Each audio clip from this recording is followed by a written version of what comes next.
Hello, I'm Sally Pointer. Welcome to part 3 of how to build a warp weighted loom. Now in the last one we got the small loom pretty much finished. Today I've just got to finish sawing the end off the larger loom upright poles, and then we can start looking at the holes and the pegs and putting it all together ready for stringing up. You laughed at my sawing technique on the last one, you're probably going to in this one as well.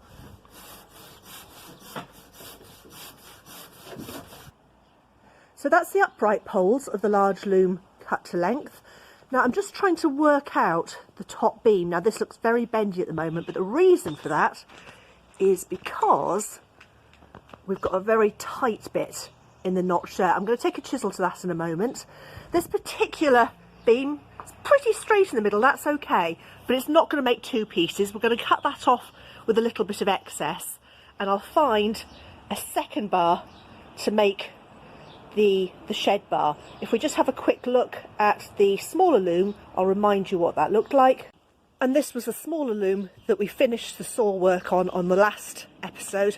So really I need to make sure that the cloth beam sits neatly in the top. Looking at this, actually I need to do some trimming here too. And then the other piece that I'm going to need to come up with will be this one.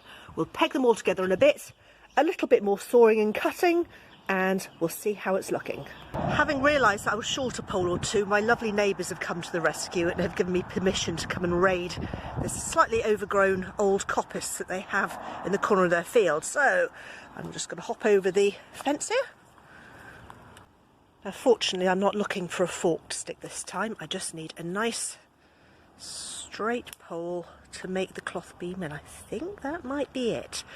That was easy. I'll turn this off, get my saw out, and then we can get back to the loom build. Thank you, neighbours. Okay, having cut our spare beam, we decided that actually this one's quite slim and it's not going to take pegging in with really big pegs. So what we're going to do is mark where it sits on either side, and we're going to chisel into the uprights so that this more slender beam sockets in quite neatly, and then it's only going to take quite a delicate little peg to put it in. In fact, having thought about it, we might do that with the child size loom as well. So the next job, as I trip over all the rubbish in the yard, is to get the chisels out and make some spaces.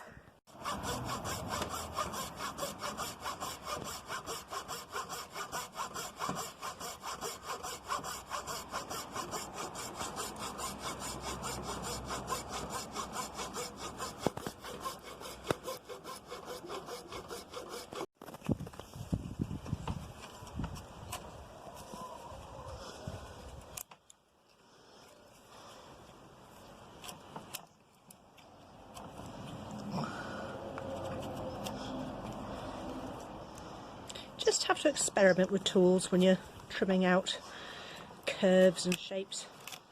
One side worked really well with the saw, this side's working better with the chisel.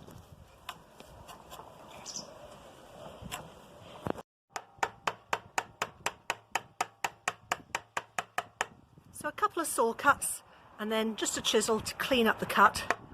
This doesn't have to be fancy woodwork, it just has to be effective. You're not going to see these cut faces once it's all put together, and that will just allow us to slot everything together so the pegs are more efficient.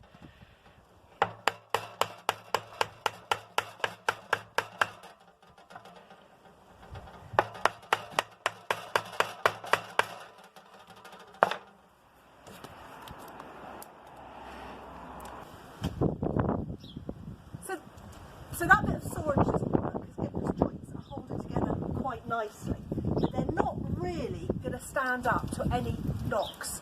So for that we're going to drill through, put some pegs through, and I've got these nice big drill bits to do it. That looks nice and square.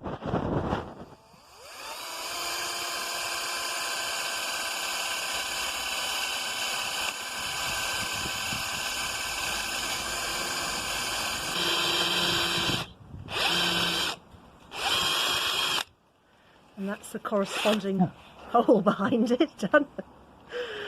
Lucky with that fingers. Then a power tool. Whoop.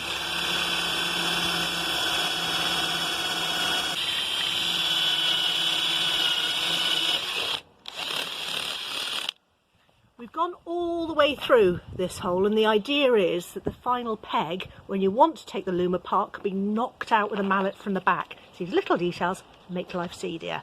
The other holes that we're going to do are part way up. We're going to put in 3 holes, and they're going to be for the adjustable heddle sticks. Those are those small forked sticks we prepared earlier, and they're going to hold the bar that allows the loom to both open and close its shed.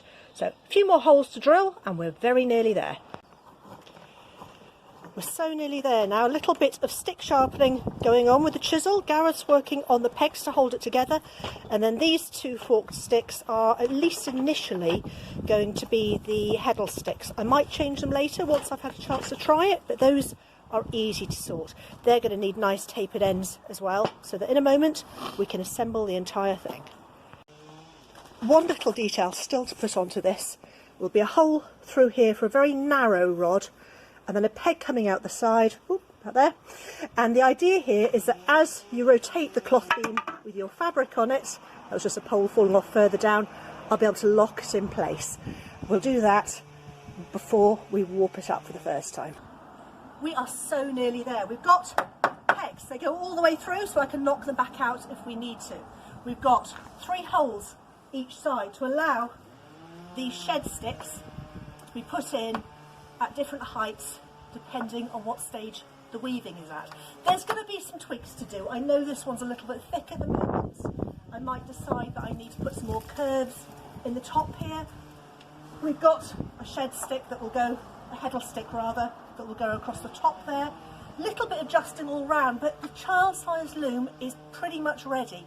In the next video we should be able to set up a trial warp, sort out any little snagging issues. See you in the next one.